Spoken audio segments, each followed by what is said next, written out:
Fala, meu povo, tudo bem? Professor Geografia, aula importante, Faculdade de Ciências Médicas Santa Casa, que tem vestibular próprio, mas se você presta FAMEMA, FAMERP, o trio paulista, é uma aula fundamental para sua preparação, porque o vestibular da Santa Casa segue a mesma linha dos grandes vestibulares de São Paulo. E você sabe, aqui no canal Geografia, na plataforma gabaritagel.com.br, a única especialista em ciências humanas e linguagens para vestibulares, nós trabalhamos a questão, mas ampliamos as possibilidades. Pode ser que caia essa questão de uma forma diferente em outro vestibular que você vai prestar, e aqui é Gabaritagel. E a primeira questão, ela vai falar de geopolítica contemporânea e vai trazer uma temática muito habitual dentro das provas de geografia e de história, que é a questão que envolve a nossa querida Guerra Fria. E a questão vai falar do fim da Guerra Fria, então nós estamos falando aí do fim da bipolarização do mundo entre, presta atenção, Estados Unidos e União das Repúblicas Socialistas Soviéticas, que dividiu o mundo em dois sistemas econômicos, de um lado capitalista, de outro lado socialista, separado pela cortina de ferro, no qual ela se materializava, pega esse bizu, materializava na cidade de Berlim, a capital da Alemanha, que foi dividida, por um lado, para os países aliados, Inglaterra, França e Estados Unidos, e do outro lado ficou na mão dos soviéticos. Bora para a questão. Cientistas políticos embarcaram na ilusão, olha que ponto, de que os muros que separaram países iriam acabar, iam cair. Berlim era só o começo, porque nós estamos falando da globalização. E quando nós falamos da globalização, olha aqui, falam da aldeia global. O que seria o conceito de aldeia global? Tudo homogêneo, tudo uma coisa só. As pessoas iam se comportar de uma forma única. A locomoção no mundo seria muito facilitada com essa intensificação da globalização com o fim da Guerra Fria. No entanto, teve um efeito oposto, lembrando do Muro de Israel, lembrando do Muro dos Estados Unidos e o México, fora os diversos muros invisíveis, que nós temos em nossas cidades, dificultando os pobres a oportunidade. Lembrando que a cidade, ela é dividida, ela se materializa a desigualdade. Considerando o processo de globalização, a manutenção dos muros e até mesmo a construção de outros caracterizam a resposta à insegurança econômica em um mundo pretensialmente homogêneo. A resposta é A. É isso mesmo, tá? A insegurança econômica e, eu colocaria mais um outro ponto aqui, política, territorial, leva à construção de mais muros. A ideia era que tudo fosse igual, homogêneo, mas não é. A resposta é a alternativa A, questão muito boa da Santa Casa, cara de Unesp aparecer.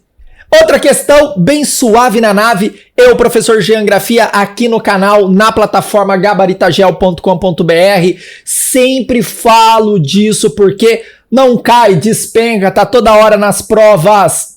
E aí vai trazer um excerto, olha aqui, e tá te perguntando, o que se trata esse excerto? Outro ponto importante, olha aqui, se delimitou um espaço temporal, segunda metade do século XX. E olha outro gatilho, a política agrícola. Vem cá, Gabaritagel. Você sabe essa resposta, não precisa nem perder muito tempo. Segunda metade do século XX, 1950 para frente, nós tivemos uma política agrícola que foi fundamental para transformar o cenário agrícola, principalmente dos países emergentes e subdesenvolvidos, que estava dentro da nova divisão internacional do trabalho. Qual que é ela? A alternativa B, Revolução Verde, questão cara de Enem. Questão cara de Enem é aquela que você não vai errar, porque só precisa interpretar. E você que presta MED, cara, vai voar, porque você não vai perder tempo. É a Revolução Verde que nós estávamos falando aqui. Beleza? Tranquilo? Bora para mais uma. Fácil essa questão, hein? Outra questão muito boa, porque vai falar de um tema também que pode aparecer até em redação. Nós estamos falando de urbanização dentro da geografia humana. O Nordeste brasileiro, assim como as demais regiões do país, apresentam diversas condições socioeconômicas. Tema importante, nós estamos falando dela, da desigualdade socioespacial. Tema que eu também falo demais aqui no canal e na plataforma, então tem até uma aula que nós gravamos na cidade de São Paulo falando da desigualdade socioespacial, a divisão da cidade em cidade legal e cidade ilegal. E essas duas cidades são separadas por muros visíveis e invisíveis. Na cidade legal eu tenho ela, a oportunidade. O que seria essa oportunidade, Jean? Seria saúde, seria educação, segurança, moradia. Moradia, presta atenção, que tenha saneamento básico, que é tratamento de esgoto e água potável. Segurança, vamos colocar aqui. Moradia. Tudo bem? Bora lá, Gabarita Gel. O Nordeste brasileiro, assim como as demais regiões do país, apresentam contradições socioeconômicas. A expansão de complexo turístico agora está delimitando a questão. Ela está falando da expansão de complexo turístico atrelado ao desmonte de bairros tradicionais no litoral nordestino. Por exemplo, põe em evidência outros processos. Então está falando o quê? Que você tem a chegada de grandes resorts, tá? Se instalando em cidades litorâneas, bairros tradicionais de caboclos, de caiçaras, de comunidades que vivem da pesca e do artesanato, estão sendo pressionadas por esses grupos, por esses grandes complexos turísticos e estão sendo varridos. Varridos, essa palavra pode ser utilizada. Expulso dessas áreas tradicionais. Bora lá, dá uma olhadinha na alternativa D, Gabarita Gel. Olha aqui, a especulação imobiliária e a desterritorialização de comunidades. É isso mesmo que eu falei para vocês, as comunidades tradicionais. O que é especulação imobiliária? O cara vai lá, oferece X para o morador tradicional e o morador tradicional aceita esse X. Quando ele sai, cara, o terreno que ele pagou X já está valendo 2X. Por quê? Muitas vezes ele, presta atenção aqui, o Estado chega lá oferecendo, sabe o quê? Sabe o quê?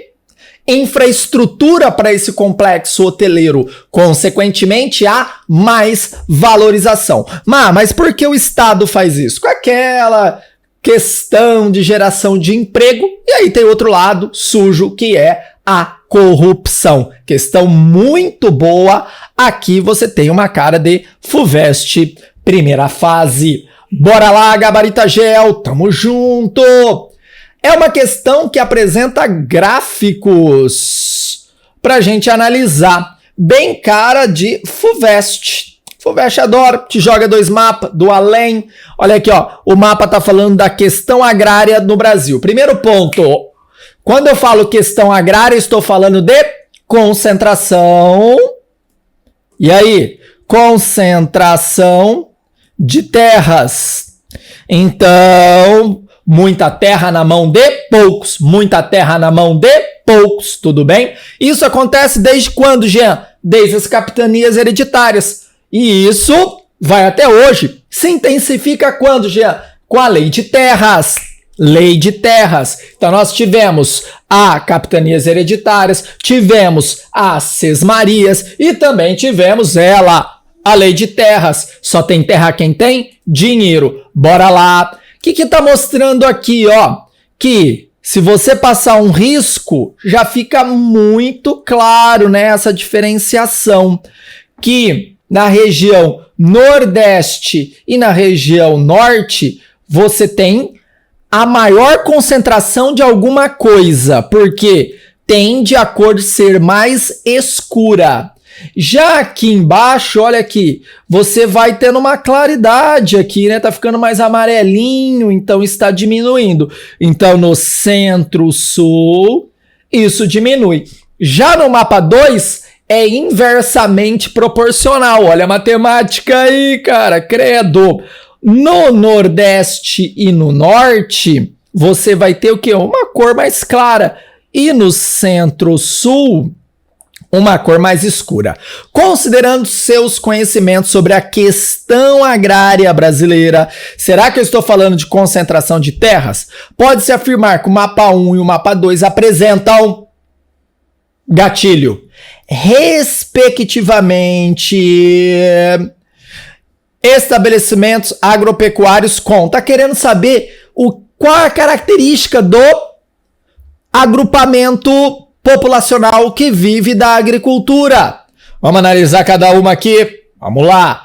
Contrato de arrendatário e famílias assentadas. Então ele tá falando aqui que no 2 é família assentada. Então eu estou falando que aqui, ó, no Mato Grosso do Sul tem muita família assentada. Claro que não, né, gente? Aqui você tem expansão da fronteira agrícola e na expansão da fronteira agrícola nós tivemos o que, Gabarita Gel?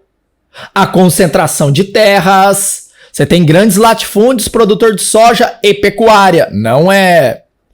Olha B, registro legal de terras aqui, está falando do norte, você está falando de terras devolutas, que são terras do povo brasileiro, mas elas passam por um processo de grilagem de terras. Não.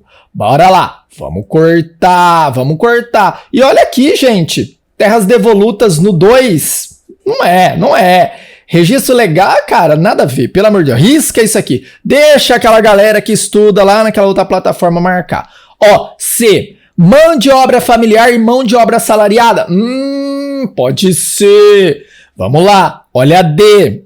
Esse mapa tá falando da pecuária extensiva e a agricultura comercial. É essa, Jean, é essa. Mas olha aqui, pessoal, você tá falando dos rincões da região amazônica como a pecuária extensiva. E aí, o que você acha? Nessas áreas tem atividade de pecuária tão agressiva assim? Não, né? Olha aí. Pastagens naturais e extrativismo. Extrativismo no Centro-Sul até tem, tá? Não vou excluir. Mas, cara, deveria ser inverso isso, né? Então aqui seria o mapa 1 e aqui o mapa 2. A resposta certa é a alternativa C, mão de obra familiar e mão de obra assalariada. Aqui embaixo você tem ele, o agronegócio. O agro é pop, agro é tudo. E lá você tem um incremento de mão de obra assalariada por conta da mecanização que esses estabelecimentos agropecuários passam. Então tem que ter lá o cara para pilotar o maquinário, e geralmente esse cara, ele tem a carteira registrada, CLT, bonitinho. Lá em cima, no norte e nordeste, você tem a pequena propriedade, a média propriedade, a agricultura familiar que predomina nessas regiões. Linda essa questão, dá para pensar bastante. Outra questão, agora, de população. O estudo da dinâmica demográfica brasileira. Estudo da dinâmica demográfica brasileira pautou-se desde o final do século XIX em informações coletadas por censos demográficos nos períodos de 1872 a 1939 e de 1940 a 2010. Os censos destacaram o comportamento populacional brasileiro, a hegemonia respectivamente, cara de Enem.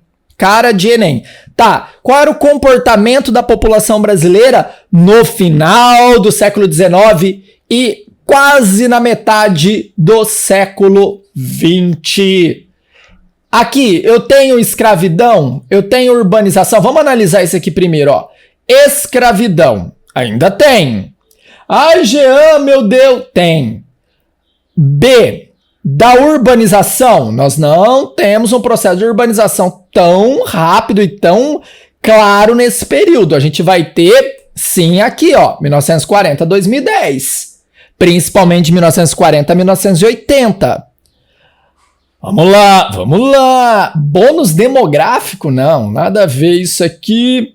Crescimento vegetativo e fuga de cérebros. Tá, isso aqui olha aqui, ó, comportamento brasileiro, a hegemonia, tá falando aquele que se destaca. A gente tem grandes cientistas que saem do Brasil para morar nos Estados Unidos, para trabalhar na Universidade de Oxford, tem, mas isso não é hegemonia, não é predominante. E aí, Jean, qual que é a resposta certa? A alternativa E, da migração e da transição demográfica. Beleza, pessoal? Tamo junto. Quer assistir a segunda parte? Clique aqui, ó. Clique aqui e assista a segunda parte da correção da Faculdade de Medicina Santa Casa. Tamo junto, galera. Deixa o like, se inscreva no canal e vem estudar no gabaritagel.com.br. Lá você tem um módulo Medicina, cara, com resolução FAMERP, resolução FAMEMA, muito conteúdo, Albert Einstein. A gente trabalha muito focado. Valeu, galera.